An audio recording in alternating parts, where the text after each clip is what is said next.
करी है कि ये हो सकता है, क्योंकि ये मेरे साथ हुआ है और एक दो लोग हैं मेरे नोन में, उनसे भी मैंने सुना है जिनको बेटा हुआ है।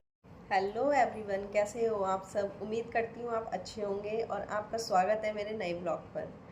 आज का जो टॉपिक है गाइस, वो मॉम टू बी के लिए है, जो अब नई मम्मा बनने वाली हैं, छोटी सी जान को इस दुनिया में लेके आने वाली हैं। और आपको पहले तो मैं ये कहना चाहूँगी, आप अपना बहुत अच्छे से ध्यान रखें, अपनी हेल्थ का ध्यान रखें, अपनी दवाइयों का खास कर ध्यान रखें और स्ट्रेस फ्री रहें। तो जो मॉम टू बी है उनके मन में एक मतलब कि थिंकिंग रहती है कि हमारे बेबी बॉय आएगा या बेबी गर्ल आएगी। और जो लोगों के थॉट्स होते हैं और अगल बगल के लोगों के होते हैं और हमारे जो आंटियाँ लोग होती हैं उनकी जो सोच होती है, वो हमारी बॉडी शेप को देख के, पेट को देखकर, हमारे टेस्ट को देखकर, हमारे चेहरे की पर जो ग्लो आ रहा है उसको देखकर एक मतलब मिथ चलता है कि इसको बेटा होने वाला है या बेटी होने वाली है। और ये आज से नहीं, ये बहुत पहले के टाइम से, हमारी नानियों के टाइम से, दादियों के टाइम से, उस टाइम से चलता आ रहा है कि इसको इसको देखकर कि बेटा होगा या लड़का होगा या लड़की होगी, ये चीज़ें होती हैं, सभी के साथ होती हैं। तो इस टॉपिक पर आज मैं इस ब्लॉग में आपको पूरा मतलब सब कुछ बताने वाली हूँ, क्योंकि मेरे पास एक लड़का भी है और एक लड़की भी है और दोनों में 2.5 साल का गैप है। और मुझे मुझे मतलब हर चीज़ की इतनी अच्छे से नॉलेज हो गई है इन चीज़ों की कि क्या, कहाँ तक ये बात सच है और कहाँ तक ये बात गलत भी है। तो गाइज़, पूरी वीडियो देखना इस टॉपिक पर जो मैं आपको बताने वाली हूँ। तो गाइस, सबसे पहले जो मैं बताने वाली हूँ कि जो लोग कहते हैं आपको, पहले तो आपको प्रेगनेंसी कंसीव हो जाती है, ठीक है। उसके बाद आपकी जो वो होता है कि आपको वॉमिट आनी स्टार्ट हो जाती है, किसी को बिल्कुल भी नहीं होती है। तो गाइस, लोग इससे भी आइडिया लगा लेते हैं कि आपको वॉमिट हो रही है ज़्यादा, तो जहाँ तक लड़का है, लड़कों वालों को वॉमिट होती है, लड़कियों को नहीं होती। कुछ कहेंगे लड़कियों को होती है, लड़कों को नहीं होती है। तो 3 महीने से ही आइडिया लगाना स्टार्ट कर देते हैं गाइस, बट ऐसा होता नहीं है। वॉमिट का तो बिल्कुल भी आप किसी भी उससे हिसाब मत लगाइएगा कि आपको वॉमिट हो रही है तो आपको बेटा हो जाएगा या बेटी हो जाएगी। क्योंकि मेरे बेटे के टाइम पर तो मुझे बिल्कुल वॉमिट नहीं हुई, बेटी के टाइम पर मुझे वॉमिट हुई है क्योंकि हमारा जो है, हमारा टेस्ट बदलता रहता है, हमारे हार्मोन्स बदलते रहते हैं, हम फॉलिक एसिड वगैरह लेते हैं, वो हमें डाइजेस्ट नहीं होती, इस वजह से हमें वॉमिट आती है गाइस।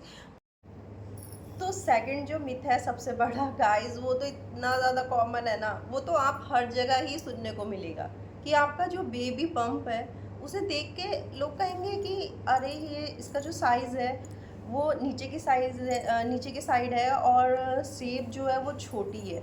मतलब आपका पेट का जो आकार है वो नीचे की साइड हो और पेट छोटा हो, तो इसका मतलब तो आपको पक्का बेटा ही है। पर गाइस, ये बिल्कुल मिथ है, इस पर भी आप मत जाइए। इससे भी नहीं पता चलता कि ये लड़का है ये लड़की है, क्योंकि ये तो आपका बॉडी का स्ट्रक्चर है। अगर आप पतले हो तो आपका पेट, नॉर्मल सी बात है, छोटा ही होगा। और अगर आप मतलब कि हेल्दी हो और आपका जो पेट है वो भी बड़ा ही होगा। तो इससे भी मत जाइए कि इससे मतलब कि बेटा हो जाएगा या बेटी हो जाएगी, ये भी बिल्कुल मिथ है गाइस, बिल्कुल मिथ है। और जो तीसरा पॉइंट है, ये भी बहुत ज़्यादा कॉमन है। आपकी लाइन पूछेंगे कि आपके जो पेट की नाभि की लाइन है वो सीधी जा रही है या टेढ़ी जा रही है।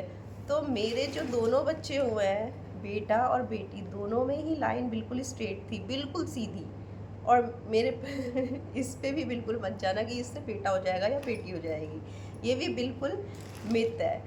और जो तीसरा है, सॉरी, चौथा जो पॉइंट है वो है आपकी नाभि। जो आपकी नाभि है वो बाहर है या अंदर, इससे लोग आइडिया लगाते हैं। तो मैं अगर अपना जो एक्सपीरियंस बताऊं, तो मेरे जो दोनों बच्चे हैं, दोनों बच्चों में सेम नाभि बाहर ही रही है।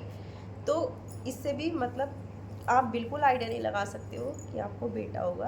गाइस, जो पांचवा मिथ है वो ये है कि आपके चेहरे का ग्लो देख के बता देते हैं लोग गाइस, कि मतलब कि आपके चेहरे पे ग्लो आ रहा है तो लड़की है, और नहीं आ रहा तो बेटा है। ऐसा कैसे हो सकता है? ये तो हमारे खान पीन पर, हम अच्छी डाइट लेते हैं प्रेगनेंसी के टाइम पर और हमारे हार्मोन्स इतने अदलते बदलते रहते हैं कि किसी के चेहरे पे ग्लो आता है, किसी के चेहरे पे नहीं आता। कोई तो वॉमिट कर कर के थक जाता है, उसके चेहरे के रंग ही उड़ जाते हैं, तो उससे भी तो ग्लो का फ़र्क पड़ता है ना।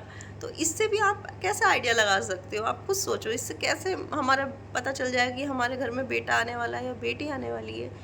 जो मेरा जो पक्का एक जो मुझे ऐसा फ़ील हुआ कि मतलब कि अगर आप सेकंड बार प्रेग्नेंट हो तो गाइस, तो आप थोड़ा सा आइडिया लगा सकते हो। कैसे? क्योंकि जैसे मेरा बेटा था तो इस टाइम जब मैं प्रेग्नेंट हुई थी तो मेरा जो टेस्ट था वो बहुत स्पाइसी था, और सेकंड टाइम पर जब मेरे को मेरी बेटी होने वाली थी तो मेरा टेस्ट बदल गया। मेरा मेरा जो टेस्ट था वो स्वीट, मतलब मीठा खाने का ज़्यादा मन होता था। और जो मैंने सेकंड जो चीज़ नोटिस करी अपनी प्रेगनेंसी में जो दोनों से अलग थी, तो वो था कि मेरे को मेरे बेटे के टाइम पर मेरे को बहुत ज़्यादा इचिंग होती थी, बॉडी में खुजली बहुत होती थी। ऐसा लगता था जैसे ब्लड सर्कुलेशन बहुत ज़्यादा फास्ट हो गया हो, पता नहीं क्या हो गया हो। पर हाथों पैरों में सब जगह बहुत ज़्यादा खुजली होती थी जो बेटी के में नहीं थी। तो ये चीज़ मुझे ऐसा लगता है, और ये चीज़ मैंने औरों से भी सुनी है कि जो बेटा होता है तो उसमें खुजली होती है, और ये मैंने फील करी है। और गाइस, ये तो सिम्टम्स होते हैं, और तो मुझे ध्यान नहीं आ रहे कि और लोग क्या क्या कहते हैं। फ़िलहाल मैंने यही सुना था कि आप लोग इन चीज़ों पे विश्वास करके आप अपने माइंड में बिल्कुल ये मत सोच के चले कि मतलब हमारे बेटी आ जाएगी या बेटा आ जाएगा। देखो, जो आना होता है वो तो आता ही है, और भगवान की बहुत बड़ी कृपा होती है, हमारे घर बेटी आती है या बेटा आता है, ये तो बहुत खुश नसीबी वाली बात है। दोनों ही चीज़ बहुत अच्छी होती है, बेटा भी और बेटे भी, दोनों ही ज़रूरी हैं। तो कभी भी इन चीज़ों को सोच के अपना मन उदास ना करें। और सबसे पहला है कि आप बिल्कुल स्ट्रेस फ्री रहें, आपका हेल्दी होना बहुत ज़रूरी है, तभी आप अपने आगे बच्चे का ध्यान रख पाएंगी। तो इसलिए ये मैं आपसे अपना एक एक्सपीरियंस दे रही हूँ गाइस कि ये चीज़ें मिथ होती हैं, क्योंकि मेरा जो पेट का आकार था वो छोटा था और नीचे के साइड था, मेरे दोनों ही टाइम में ऐसा था। और मेरा बेटा बेटी दोनों हैं, मेरी लाइन भी बिल्कुल स्ट्रेट थी, मेरा बेटा बेटे दोनों हैं, दोनों ही मतलब सेम चीज़ चली है, पूरी सेम चीज़। बस ये है कि मतलब कि मेरा जो है दूसरी प्रेगनेंसी में टेस्ट बदल गया था। तो अगर आप सेकंड टाइम प्रेग्नेंट है और आपका टेस्ट बदल जाता है तो शायद हो सकता है कि जो आपका बेटा है या बेटी है तो उसके अपोजिट हो जाए। तो गाइज़, बस मैं आज के लिए इतना ही कहूँगी। और आप ज़रा अपना ध्यान रखें। और तो अभी तक आपने मेरी वीडियो लाइक नहीं की है तो लाइक कीजिए, सब्सक्राइब कीजिए। Thank you so much. मिलते हैं नए ब्लॉग में। Bye bye.